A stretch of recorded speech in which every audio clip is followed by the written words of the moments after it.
Due to adult content, parental discretion is advised. To begin. Are you watching closely? How to start. Clytus, I'm bored. What plaything can you offer me today?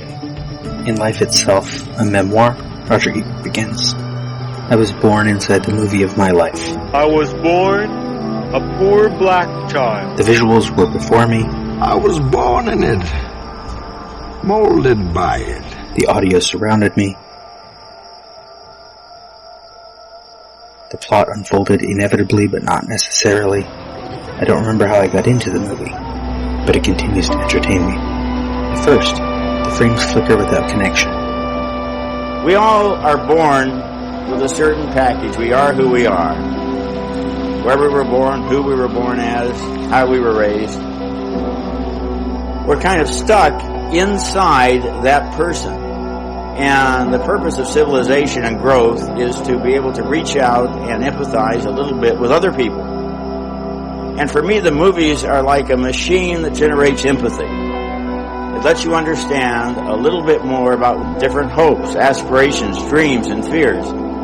It helps us to identify with the people who are sharing this journey with us.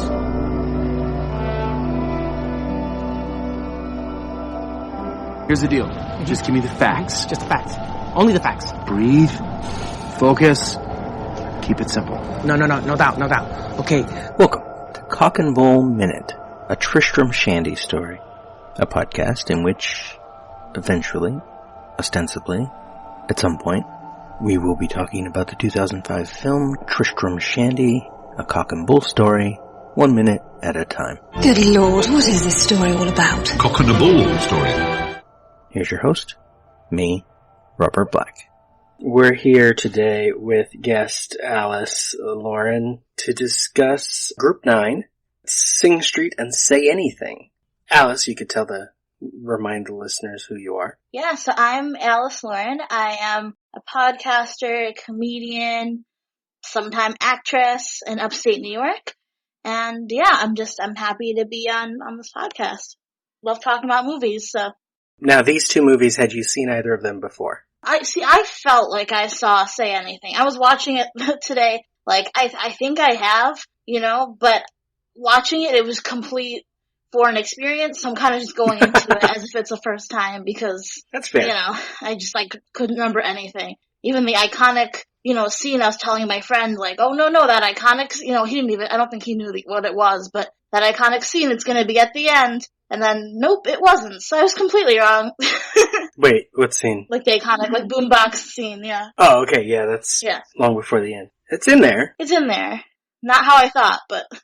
Say Anything is the kind of movie that, people know parts of it, even if they haven't seen it. They know the boombox scene. Right. They might know his little rant about how he did, I feel like people should know his rant about what he wants to do for a living. Oh, no, I've never heard of that. That he doesn't want to buy anything, sell anything, or process anything. Mm-hmm. Yeah, Lloyd. What are your plans for the future? Spend as much time possible with Diane before she leaves. Seriously, Lloyd. I'm totally and completely serious. No, really? You mean like career? I don't know. I've thought about this quite a bit, sir, and I would have to say, considering what's waiting out there for me, I don't want to sell anything, buy anything, or process anything as a career. I don't want to sell anything bought or processed, or buy anything sold or processed, or process anything sold, bought, or processed, or repair anything sold, bought, or processed. As a career, I don't want to do that. So, my father's in the Army. He wants me to join, but I can't work for that corporation. So what I've been doing lately is kickboxing, which is a new sport, but I think it's got a good future. As far as career longevity, I don't really know because, you can't really tell. If you're 8-6 as a fighter, it's no good. You have to be great, but I can't really tell if I'm great until I've had a couple of pro fights. But I haven't been knocked down yet. I don't know, I can't figure it all out tonight, so I'm just kind of hanging with your daughter. I love his whole speech about what he wants to do. Yeah, I love him as a character because he's an interesting teenager. Yeah, he's interesting. I mean, I feel like he's, I guess, nice enough, but I don't know. I was a bit, I guess, turned off by the character. I mean, a complex character for sure, but, for me it was just not like the romantic lead you fall for. I don't know how to really describe it, I guess, yeah. Which is interesting in a way, because in the film, the other girl characters keep talking about him like he is this catch, and that he's the guy you'd really fall for in the end, which maybe it's true, but in a movie, yeah, he's not really that character. Yeah, and also because I think that, like, sometimes you wonder, like, my God, what have these girls been through before? I mean, it was shocking when Diane was saying that, oh my gosh, when he told me not to step on the glass, and I'm like, well, that's like your big, he's the best person in the world kind of idea. I mean, really? Because he didn't want you to step on broken glass? What a Romeo. Like, what are you... what kind of crap have you been through, girl? With Diane, I don't think she's been through much. I think that was her whole thing, is she didn't date. She didn't go to parties. Yeah. She just tried to get good grades. And it is that small, like, he looks out for me kind of idea, so. And then you have, like, his friend Corey, we know she's been through some stuff. She sings all of her... I forget how many songs it is. Is it 64 songs she's got? I wrote 63 songs this year. They're all about Joe, and I'm going to play every single one of them tonight. I think she says 63, and then Lloyd says 65, so something like that, yeah. She's written 65 songs. 65, they're all about you. They're all about pain. So what's up? So stop freaking with her head, man. Just stop playing with her mind, She's a human being. She's a person. She's very talented, Gee, why do you think I keep her tapes? It's gonna be valuable someday. No! Never! No, never, ever! Don't you ever think it! Yeah, she's gonna sing them all that night, and they're all about her breakup with her ex-boyfriend. Yeah. Joe lies. Listeners, by the way, we're talking about Say Anything, which if you haven't seen it, go see it, but it is written and directed by Cameron Crowe. And the character we're talking about primarily here so far is Lloyd Dobler, played by John Cusack, who he's not really a slacker, but he lives with his older sister and her kid because his parents are in the military, I believe, is what they say. Yeah. Like, they're not dead, they're just going. That's so sweet. It's his real life sister, and was it real life nephew? Because I don't know. I was just listening to another podcast about it, and it could be. I don't saying know. Like who like stole the show, kind of in like their little limited time in the film, and they said the little boy stole the show in this whole movie. Yeah! Yeah! He's back. Hey, my brother, can I buy a copy of your Hey Soul Classics? No, my brother, you have to go buy your own. Hook it off the jab. Hook off the jab. Why can't you be his uncle and not his playmate?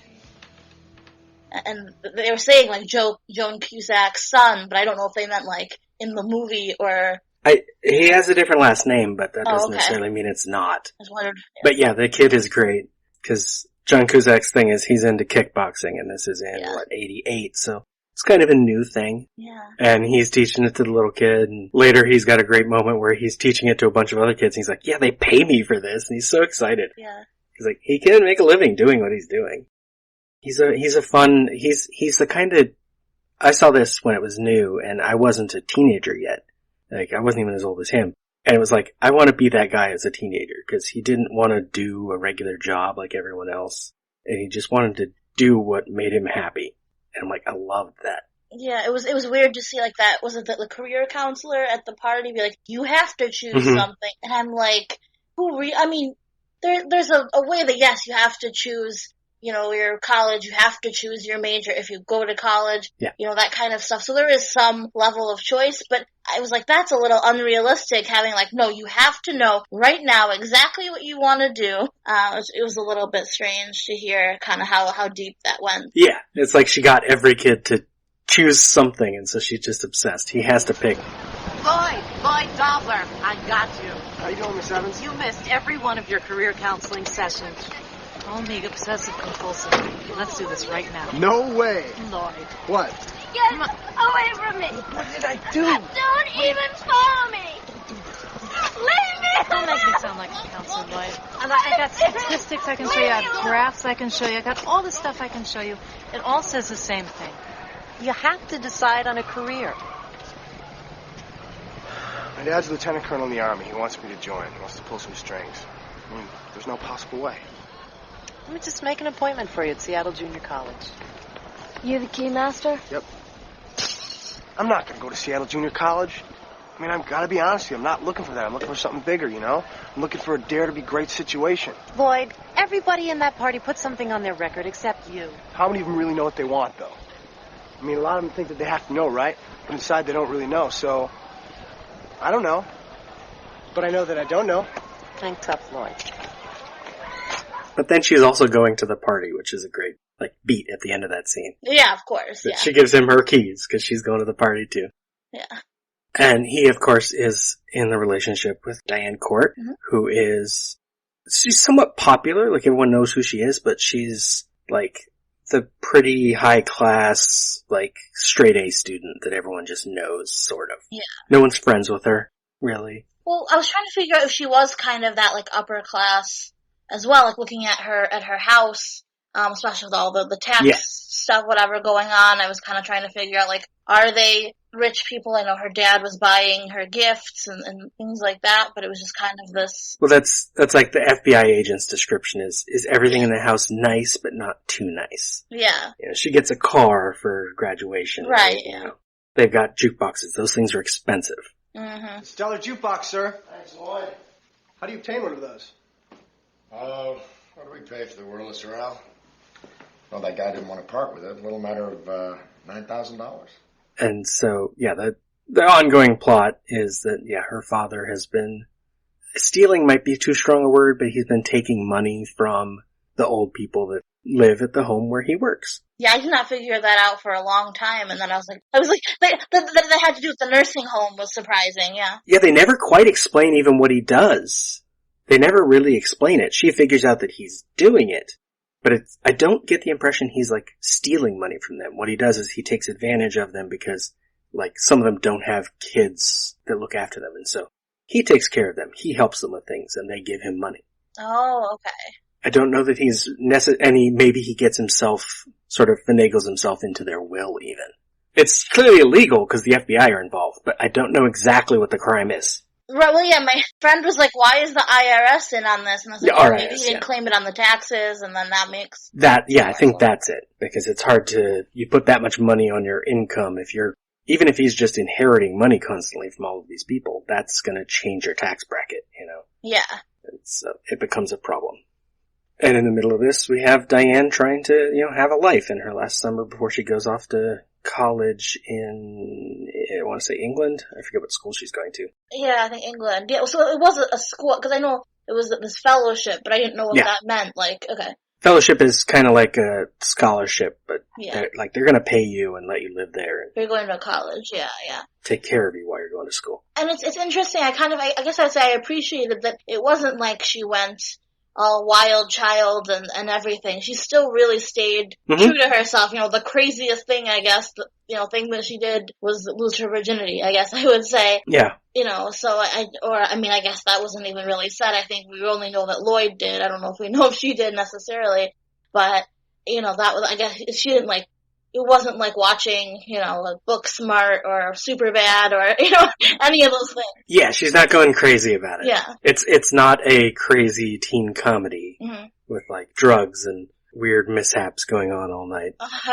I'd love to see that remake where she just goes nuts. And Interestingly, when I just watched Say Anything, it was a couple weeks ago, I had also just watched Booksmart a couple weeks before. Yeah. And I was I hadn't realized how close the setup was to the movies. It's this girl who never really did anything fun in high school was wait, I never did anything fun in high school. I have to do something fun. So she goes out with a guy she doesn't really know because they sat together at a food court the day before. Okay, so that was that. Because that's why when he was saying at the end about how, he was talking into the tape recorder that their first date was at a mall or something. I'm wasn't their first date the party? That wasn't really... Well, that was the whole thing at the beginning of the movie is he keeps talking about it like it's a date. And it was a big deal that they sat together at a food court. And then you find out later, it was literally yesterday at the beginning of the movie. And I think she just happened to sit by him because the other tables were taken. Probably she's may I sit? And he's like, yes. But it was a big deal to him because he's sitting next to this girl he's got a crush on. Mm-hmm. And to her, she's just like, wait, who's Lloyd Dobler? Right. Oh, yeah. Oh, that moment was like, she said, yeah, you sit next to me there. And he was like, oh, you remembered? No, it's written down right here. Yeah, it was on the message. It was on the message. Yeah, my thing with Say Anything is, like, personally, is I've liked it since I first saw it, but then it's also one of the first movies I ever watched with my wife. Mm-hmm. Like, when we first met in person, because we met online. So it has that, like, sentimental value as well. Mm-hmm. And then when she came out to LA, in a hotel room, we watched Say Anything, we watched Free Enterprise, we watched Solar Opposites, we watched a couple episodes of Buffy. Like, it was me indoctrinating her into my world. Yeah. And that went well. Yeah, so it has that sentimental value for you, where you just, you kind of associate it. like in that, I've been, like, reading a lot of your blog posts, so that was the one where you're talking about how you associate songs with different things, movies with different events in your life. Yeah, I mean, I think overall I thought Say Anything was alright, but it was okay. It wasn't romantic enough. Yeah. I think the romance side of it works well still. Mm-hmm. I think the plot of it doesn't hold up as well. Maybe because they never quite explain what the father is doing. Like, now I just want to understand it, and I'm like, what is he taking? What did he do? And they never tell you. He just goes to prison at the end. It's like, for what? It was kind of a side plot sort of thing, but not even really a plot. It was just kind of out there. Yeah. Mm-hmm. It's more just a way to take the father out of her life and leave her with nothing but Lloyd in the end. Well, which, at the end, we hope is a good thing. Right. That's true. Yeah, her father was a really interesting character because I feel like even though I know he's described as kind of overprotective and she's I might as well be Ivy League, bound valedictorian girl, but he seemed pretty, I don't want to say relaxed necessarily, but like, for example, like when Lloyd comes to pick her up and he's like, I'll take care of her for the next 7 to 8 hours, but 7 to 8 hours. 7 to 8 hours, and I'm like, what? He's picking her up at 8. She gets back the next morning. No big deal. And I'm thinking, like, her dad he's fine. Like, I thought there would be more harshness, more, I don't know, pushiness. I watched this movie, I think it was last week on Netflix, called The Fuck It List. And it was this, these parents were, very overprotective over their son, who got into, I think, all of the Ivy Leagues, except I think he was waitlisted for Harvard. And, like, the parents were so driven, so harsh, so strong, these super strong, characters, like, you can't go party, you can't do this, you can't do that, you gotta really stay on the path. And kind of seeing this dad, and Say Anything, it was a much more different dad. He seemed to like Lloyd for most of the movie, I feel like. Maybe not even like, but just kind of like, alright, that's fine, take her out. I'm not gonna assume that you're doing anything inappropriate. I'm not gonna, take her out all night. I mean, my parents would kill me if I was a high schooler who came back in the morning after being with a boy. What? Well, and that's the whole thing with the title, too, is that she and her father tell each other everything. Yeah. And when her conversation, when she's explaining how she assumed Lloyd was going to want to have sex and she thought she might feel pressured. I know. And it seems like she's leaning into, I told him no. And it's like, oh yeah, but then I slept with him anyway. Right. I know, that was cringy. Wow. She's just telling her father this conversation. Yeah. So we started spending all this time together as friends. But I could feel him getting anxious. And then I knew that there would be a confrontation over getting physical. He started to get that look at the end of the night. Do you know that look? And then, it's going to be an issue. So I went through all the different feelings and all the different arguments you're supposed to go through. Did he ever get rough with you? Dad, no. But I didn't want any problems, so I decided not to sleep with him. But then I attacked him anyway. It always feels good to tell you the truth. Because if I can't share it with you, it's almost like it didn't happen.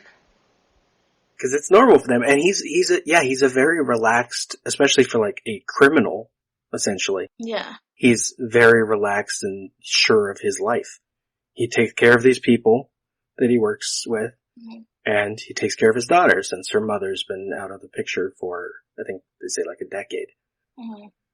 And so it's just them, and he created a comfortable life, and she apparently is comfortable in it, and he knows she's going away, so he's not worried about Lloyd. Yeah. But he even does seem to like him. Yeah. Along the way. But like, yeah, he comes to dinner, I think second date is, coming to dinner, and, everything's pretty easy. But I think maybe he thinks, well, oh, it's some silly little friend before she, lives out our plan for her. Which I kind of thought that maybe she would, choose in the end, like, I don't want to go, I want to stay with my boyfriend. So that was a refreshing thing too, that she did go. Yeah, in a different movie, I think that would be like, if it was more of a romantic comedy, like a more modern rom-com. Yeah. I think it would end more like that, where she chooses him, or he does a more dramatic thing where she leaves and then he goes and meets her there.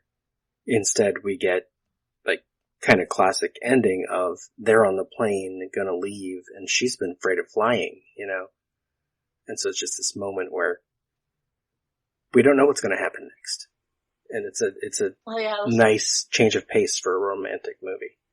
That it doesn't end, oh, they're happy. It ends with this question mark. Yeah, it's kind of like a Graduate ending. Yeah. Well, The Graduate might be a little more downer, because the looks on their faces imply, what the fuck did we just do? At least in this case, it looks like they're hopeful. They were looking up for that seatbelt sign or whatever to go off.